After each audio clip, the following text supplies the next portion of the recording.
Welcome everybody to the show. My name is Warren Jackson, aka Wojax. I'm here with some special guests here. Manny Maldanodo here, all the way from LA. Are you originally from LA?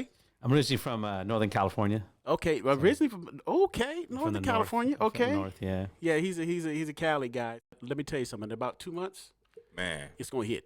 All it's right. It's gonna hit. Well, I don't have to worry about that. I'll be all right. Okay, yeah, he's gonna be gone. He's gone. He's been Right. gone. But yeah, so how's everything going, man? How are they treating you here? Good. I just got here Wednesday. It is now Friday, so we have 2 shows tonight, 2 shows tomorrow, and then 1 show on Sunday. So I'm excited. So it's a nice little quiet town so far. I've noticed. It's all good. It's actually it's so refreshing that we've got comedy back here, and you can attest to that. It's been few years since we've had anything here, right? Yeah, Connections closed a few years before the pandemic. Is that the name of the club that was here before? Comedy Connections. Yeah, that was the place, and it closed, man, and it was just a drought. There was maybe something in Detroit. You'd have to go to some of the bigger venues to see some of the shows. Detroit and Grand Rapids. Yeah, Grand Rapids. Yeah, but I'm glad you're here, man. I'm glad I hope they're treating you good, and I imagine they are. And how's the turnout? Been pretty good. A little something, but like I said, the venue just opened up. Yeah, so for sure. Yeah, we're just trying to do as many things so to get people to come out. I guess this is the kind of town where you either have to go up to somebody face to face and it's a real hands-on approach. Yeah, it's a real very hands-on. Yes. I don't know if they believe in social media or anything like that, but it's a different town. So it's my first time out here. But it's a very pleasant city. It's the kind of town where I feel like everybody knows everybody. Yeah. And that's they're true. separated by some kind of 6 degrees of separation out here. They're exactly. So everybody related somehow. But yeah, it's cool, man. And I think once everything gets going, and I would agree, it's gonna really blow up. Yeah, for sure. And on top of that, hey, you guys are just introducing everything. Hey, you guys are the trendsetters here, for the club, man. I think that's awesome. Yeah, so it seems like Amaro's got a good vision, and he's got a lot of things going on over there. So I think it's gonna be fine. Nice, man. So you're flying back to Cali after the show here, and then what's your itinerary for the I get back to LA. Everything finally opened up out there in June, so comedy clubs have been really packed. I mean, they're actually turning some people away. That's how good, because people have been. I mean, when you're living in the greater Los Angeles area, it's 7.8 million people cooped up for over a year. Yeah. They're going out like there's no tomorrow. Let me ask you, what is your personal favorite venue to perform at? I do a lot of shows, man. My home club right now is the Laugh Factory in Long Beach. I live right up the street from there. I can actually pretty much walk or ride my bike there. Nice. So it's really cool. I mean, everywhere is a good place to perform right now. Right. Especially being with all the COVID that happened, and I was like, damn. I remember I used to turn down shows. Now I'm like, I'll be there. Oh, come on. There's 5 people. Fuck it, it's on, bitches. I can cuss, right? I can be myself. Hey, you can do what you want to do, so man. It's just one of those things now. It's just, I never did any Zoom things. I didn't want to, I felt like Zoom was like a stripper with no pole. You know what I mean? It wasn't my kind of thing. And I don't knock anybody who does it, but it just wasn't me. I need people. I need an audience. Right. You need that interaction, basically. I needed that interaction. So during the pandemic, I was doing a lot of underground shows. There was times where cops were coming to break up my shows. That's crazy. It was weird, man. That's crazy. It was like you were just like a rebel, man. Like, I was doing rebel. I'm so ghetto fabulous. I had kegers, I had beer, and had all that shit. Hey, you got to get it in how you can get it in. So we wanted to create some kind of atmosphere, and then the cops were coming like, "Hey, man, this is cool, but you got to break it up." And I'm just like, whatever. And they had some of these outdoor venues doing some of these bigger. I know they have like the Supernova kind of. Yeah, Supernova is going on right now. It's a little trendy thing in LA. Yeah, they have a lot of stuff going on in LA. There are still some shows that are independently produced, and they're still doing a lot of underground stuff. But I'm just glad that the comedy clubs are back, and I'm getting to travel again. Feels good. It just feels normal. Nice. It feels normal. I mean, there are people that come to the show with a mask on. It's kind of fucking weird. Yeah. I don't know if they want to laugh. Are you laughing? Or what are you laughing and smiling? Laughing or mad dogging me. I don't know. But that's kind of weird. But that's what's been going on lately. Some people I mean, they want to laugh, but they're wearing a mask. It's just weird. Yeah, I bet you it's a strange. Yeah, we're at a different time right Yeah. now where we're still trying to figure things out as a nation, I guess. And eventually things are just going to get back to normal. You know what I mean? And Yeah. I think the hunger that people have as far as shows, as far as comedy, that's going to even grow bigger. Because I think any kind of live entertainment is it's very needed right now. Yeah, for and, sure. And people are, at least where I live, people are just acting like it never happened, like they've never been to a show, so which is kind of cool. It's like a reincarnation for sure of live entertainment. It's a blessing right now. I love, like I said, I love comics. I love funny comics, and I've seen your show. Man, I know you're funny. Yeah. I know you're funny. I think I'm okay at what I do. I'm still.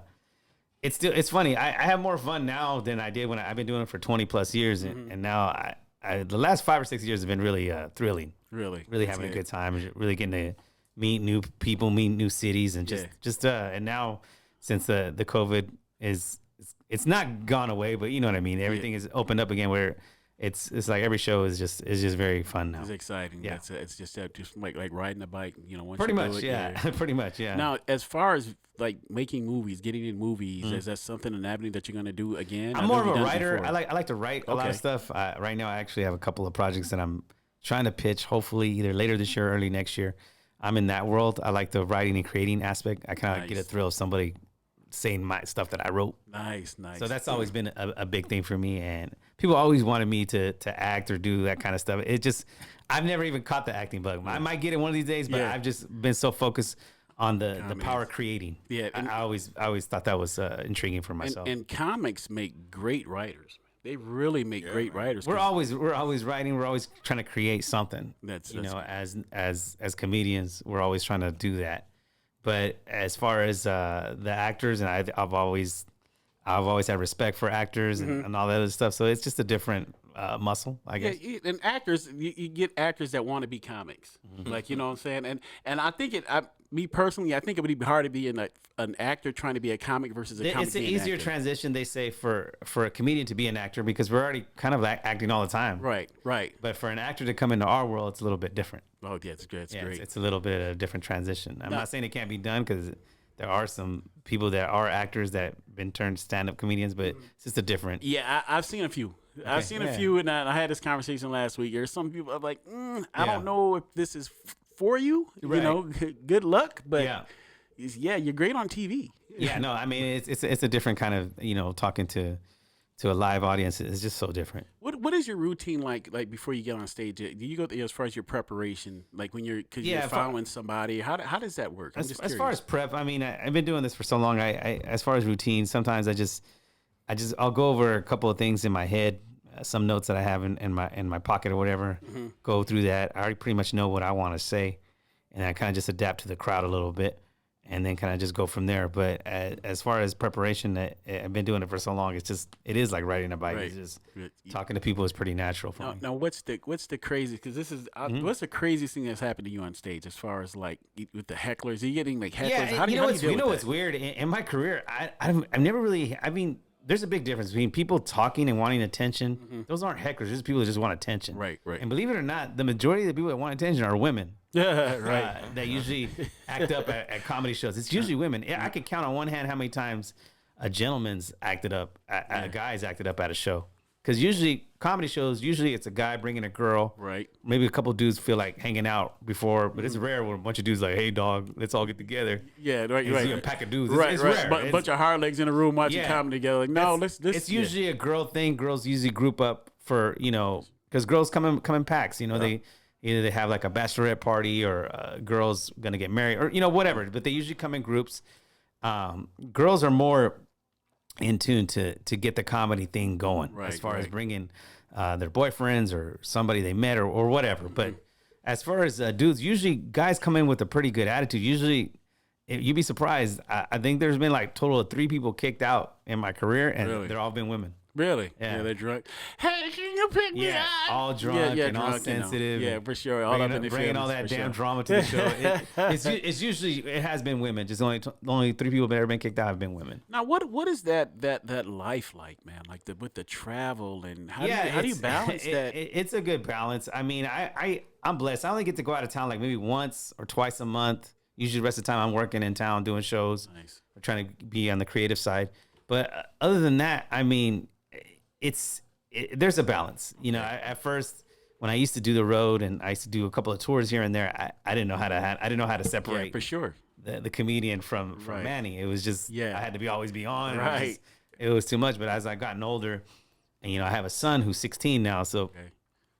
He talks shit now. So you're used to that. He comes to my shows. He's got his own social media shit going on. So right. But it's funny but yeah. So now it's just like you can't really act up. If you want to act up, it's cool. There's a time and place for everything. But if you want to survive in this game, it's a job, man. It's a craft. It's what we do. Now, do you? We had this conversation before. These are like Instagram comics and these people that have like The these social 50, media- the the- social media thing. How do you feel about that? Well, I think it's cool what they do. It's to me, it's not. I'm not in that world. I'm a stand-up comic. I'm through and through. That's what I am. I never needed 30 seconds to validate my funny. For sure, right. Like some of these, and that's great. They get a lot of hits. But we're at that time now where some people just don't want to. They don't want to see live performances. They'd rather sometimes just look at their phone and For sure. and look at all that stuff, which is cool. But I still feel that that the true art is stand up and making strangers laugh. I guess. And that's the key, man. That's the key. Like, you can do it on the phone or doing it in a Yeah, moment. and like there's that. nothing wrong with that. There's people that got full blown productions, like they're doing their little skits and all that stuff, which is great, and they got all these followers and these sponsors, and they get paid. But it's a different hustle when you go on stage and talk to people. It's different, but like. Because you're not gonna have somebody go, "Hey, here's a like." Yeah, Like, I like right, you right there. Here's a like in person. No, it's like real. Right. They're not gonna come up to you and go, "Here's a like. Here's a thumbs up." Right. Now, do you prefer like there's like comics? Some comics like they quote say click, but they have a certain group of people they hang around. Do you prefer just kind of be by yourself? Or I don't mind being by myself. I do have a couple of friends, that we work together when we can, but it's mainly been I've pretty much been on my own for the last for a while now, for years now, and it's not bad. So but sometimes I'll request. I'm like, oh, I want to bring this comedian with me or whatever if they're not busy, and we do that. But usually, I've never been one to really be clicked up. I've always been kind of like a solo artist, I guess. I'm running solo. A solo artist, I guess. Yeah, That's nice. solo artist. Yeah. But like this, is because it's a hard thing as far as comics. When you look at comics and you're on the outside looking at it and you're looking at their life, it's like, man, how do you balance it? How do you do that? Like, what is it like? What's that life like? Because the attention is on you. Well, like, for me. I know how to. The reason I know how to balance is because I have I'm a little bit older now, so I just know what. I mean, I just do my show. I'll hang out for a little bit, whatever. But usually after the show, I used to hang out and then party it up. But now I really don't do that anymore. I just do my show, do my thing, and then bounce and I'm home. And I know that sounds boring, but it's fun when I'm on stage doing my thing. But once I'm done, I'm done. You can shut that valve. That's a hard thing. I imagine for people to do. You know what I'm saying? It is for a lot of comedians. They want to always be on. They want to always party and have that lifestyle. There's a time to party. There's a time to chill. There's a time to do everything. I just know when to do it and when not to do it. That's all. Yeah, that's a good balance, man. I'm just always curious by that, man. Yeah, there's some comics. I know some comics. They're just like on party mode 24/7. Do you do that? Have you known? I know I won't say this, but there's a lot of comics that they're always so high and elevated as far as like the energy and the adrenaline of performing, and they get off and they're just like that loneliness, like because have you gone through that as a comic before or anything? Oh yeah, I remember like going through that. I want to say like in 2007 through 2010, where you just get on that high and you just think that it's gonna last forever, and it doesn't. It's just like everything else. You just do your thing, but some people just think that they always got to be funny, it's always got to be on, and always got to be cracking jokes, and it's not even like that, man. Yeah. How when did you get started in the comedy? I've been doing. I started in comedy in '97. I'm from a small town called Modesto, California. Okay. It's a very agricultural town, kind of like this. Yeah, kind of like this. You know what I mean? Kind of like this, but just there's more. I've seen. There's a lot of diversity where I live. A lot of Latinos, black people, white people, Asians. It's just nice. It's a nice melting pot. It's like a town of 200,000 people, if that. But everybody kind of knows everybody, and I just started doing shows there. We didn't have any comedy clubs, but I would just go up I would follow local bands anywhere where there was a microphone, and I didn't have any aspirations of being a stand-up. Comedy just chose me, and it was just one of those things. Because I had friends that were very funny at barbecues, house parties, that's different, doing all that kind of stuff. It was different, but I always had a little gift of gab. I just didn't know it. When did you know? Like I said that, and I want to lead to the next question. When did you know? Like there might be something to this. Like, well, I was going to college. I had a scholarship for sports communications. What I wanted to do, I wanted to be on ESPN, and I wanted to be. I always loved Stuart Scott. I thought okay, for sure, yeah, that was a guy. So I always wanted to do that stuff, and I was on a debate team in college, and I remember there was a speech about abortion, and I had to talk about that. But I did a speech about it, but I made it funny. I don't know how I did that, and my friend's like, "Dude, you're a comic. You just don't know it." So I kind of put two and two together, and then I just started doing comedy. And that's how you knew that. Dropped out of college, pissed off my parents. Hey, look, it's all good now. You never. Why did you do that? Yeah, pretty much. Yeah. 2 weeks later, I'm so proud of you. No, it took a while for them to say proud. It took a while, but yeah, it just chose me, man. So and it was weird because now I know. I guess I always was a comedian. I just didn't know it because I remember growing up, my family were big comedy enthusiasts. I remember watching Richard Pryor on tape, Paul Rodriguez. Yes. Rodney Dangerfield, guys like that. I remember watching that on VHS. My parents were always watching specials, and we always enjoyed comedy. So I just think it just was meant to happen. Who are some of the favorite comics you like to work with, like personally like to work with? Anybody in particular? It's weird because when I first started, I opened up with some of the best. I've opened up for Chappelle. I opened up for Paul Rodriguez. I opened up for quite a few people, Dave Attell, Tommy Davidson. I mean, the list goes on. Wow. But I was blessed when I first started, and I remember learning something every single time when I worked with those legends. And they told me it's a marathon, not a sprint. And now it's weird. Now when I work with younger comics, I'm the one giving advice. Giving advice. Yeah. But it feels good to know that you're at that level and at that place. Yeah. It took a while to get at that level, but now it's like, okay, it's cool. There's some comics that they think they're funny because they have 5 or 6 minutes. It takes time. And, I remember when I had that amount of time, and I thought I was like the bomb. Like, get away from me. But I remember, man, that's nothing. Like 5 or 6 minutes. Right. Like, my shows you have to do 45 minutes to an hour. Is that how long the sets? Is that how long the sets usually are? About 45 minutes to an hour. You really listen, folks. You have to be honed on your game. Yeah, first and foremost. But you know what's weird? It goes by. I don't really look at it as time. It kind of just goes by kind of fast when you're on stage. But you're entertaining people, and it's hard. I mean, this is me. This is me from the outside, and you can attest to it. It's like if I'm sitting on the outside, if I talk to anybody for 10 minutes, at the 10 minutes, they go, "Hey, I'm tired, bro. Like this. What's going on outside?" But to hold people's attention for that long, it's just weird, man. Because that's the thing. That's the thing with our country. We have an attention span that doesn't want to last that long. That's why we have these videos of 2 or 3 minutes. Look at the dog, It's a cat, But usually when people come to a comedy show, they know what to expect. They already want to listen. They already want to be there. So that's a good thing. Usually people don't go to a comedy show like, shit, man, this is long. Usually they just go that's a good point. They go with the intent that they're gonna listen. Yeah. It's rare when they go, well, I'm gonna go to comedy show and act like an asshole and not listen. Right, that's fucking weird. Which is weird. I don't understand why people do that. Usually people go with, I would say about 80% of the time, people go with the right intention to a comedy show. It's an acquired taste, man. Right, that's true. I mean, it's like wine or certain, it's an acquired taste. Yeah. Not everybody likes to drink wine. Some people like to drink 40s or Mickeys or whatever. I can't believe I said Mickeys, but fucking whatever. Mickey's fire. I'll still smack a 40 Mickey. But you know what I mean? Like, not everybody has their own thing. Right. That's what it comes when it comes to comedy. Like, there's an array of likes and dislikes when it comes to comedy. Either you're gonna, but if you ask the average person, most people do want to laugh. Yeah. But there are some people that do not want to fucking laugh. They're just there because they pissed off or something. Or something. Yeah, or like a dare or some shit. For sure. Know. Right. But usually, I would say 80% of the time, people come with the right intentions to a comedy show. That's true. Yeah. Now, what is your biggest personal achievement in doing this comedy? What's your biggest that you would call your biggest personal achievement? Well, there's so many ups and downs in this game. I've been blessed to be on a tour before with the Latin Kings of Comedy. That was like dope. About 7 or 8 years. That was fun. That was dope. that's good times. I've been on TV quite a few times.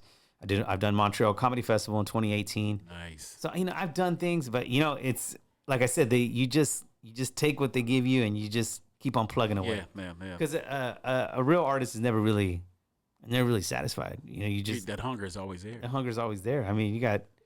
I don't know how many times Jay-Z's retired, but he's still putting on something. I'm coming back out of retirement. You know what? Album You know what I'm 5. saying? I don't think I like the current state of music. Here Yeah. No, but you know what I mean. But it's a different. We were talking about music on the way because he was playing some nice '90s R&B stuff. Oh yeah, for sure. I'm still caught up in. Mike and I kind of agree. I believe in our real artists where the songs were like 4 or 5 minutes long. Yeah. And there was a lot of verses, and it's just a different time now. Now, again, it's the attention span. Like, Drake could put out a song, it's like 2 minutes and 28 seconds, and he's considered a genius. I'm like, get the fuck out of here with that shit. Right, he had like 10 lyrics in the whole song. Man, I can't believe how well written that was. It's like, wow. If you add up all the minutes, it's like a 28-minute set. Now, do you, when you're doing a show, do you prefer to have like a mix of like older or younger crowd, or what works best? I think my demographic, honestly, would be right now, if somebody put a gun to my head and said, what's your demographic? I would say age 24 to 68. That's it. I don't after everybody. 68. So that's pretty much the array of age wise. Gotcha. But diversity, my comics for everybody is just. Funny's funny. It doesn't matter really what color you are. And that's a plug for the comedy spot too. Yes, sir. Funny is funny. Funny is funny. Funny is funny. That's it. Yeah. So that is like it's pretty much that title of the new venue kind of speaks for itself. Funny is funny. It doesn't matter what shape, size you are, as long as you're funny. Who cares? Yeah. So how long does Manny plan to do comedy until you can't do it anymore? This is my last weekend ever doing comedy. We ruined it, Lance. Fucking come out. We ruined it. Fucking come out, Lansing. Quit fucking my emotions. No, honestly. Hilarious.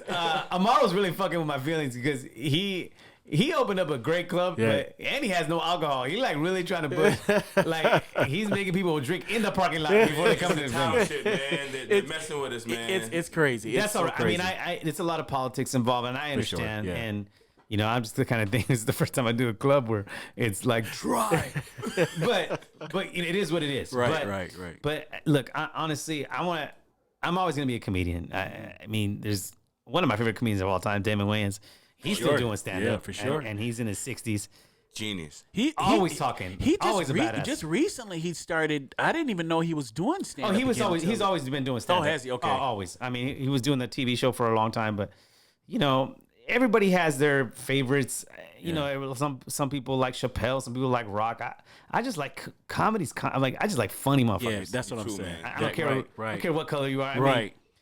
I mean, people say Chappelle's a genius. No, Chappelle's just a comedian. He's just making people laugh. He just makes you think, which is great. Yeah. But if you look at, to me, a genius was always Richard Pryor. He's always going to be my favorite. For sure. If you look at Richard Pryor stuff he was doing in 78, 79, this is still relevant today. That's a genius. It absolutely is. Especially with the race stuff and all that stuff. It still relates today. Nothing's really changed. I remember somebody said, what's going to happen first? You're going to cure COVID or cure racism? Probably cure fucking COVID. COVID, definitely. Definitely COVID. Like racism is a part of life. It's just a part. It's just how you deal with it and how you roll. The only thing now is people are filming it now more.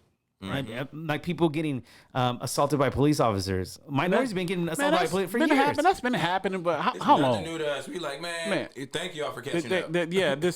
We got old like beta tapes and VHS. Yeah, it's unfortunate. Every person, right? And I don't mean to get preachy and stuff, but I mean it's just true. It's like that stuff is just, and like when all that stuff happened, like last year, I don't even know. I don't even need to say the name when all that stuff happened. Yeah, Los Angeles was so hypocritical. Yeah. Like you had white people going Black Lives Matter. Yeah, really get the fuck out of here. They're only saying that shit because they didn't want no brothers and Latinos breaking into their shit at their house. It's the end thing. It was the end thing. It was the end thing. It was like trending. I never seen so many white people with it was crazy. Black Lives Matter. Like, get the fuck out of here with that shit. It was crazy. It was so weird to see that. Like, I understood to a certain point what you were trying to do, but I'm like, God, this is so quote trendy. And I was like, oh yeah, this is the right thing to do. About a year or two ago, I wasn't doing that shit. I was just disappointed, when stuff started popping off, like people rioting and looting a little bit. Yeah. I always get disappointed with minorities because we always loot the worst shit. Man, like we suck. We were looting Boost Mobile. Like listen. Even Boost Mobile was like, "Are you sure? Right? Like, are you sure? We'll just open the door."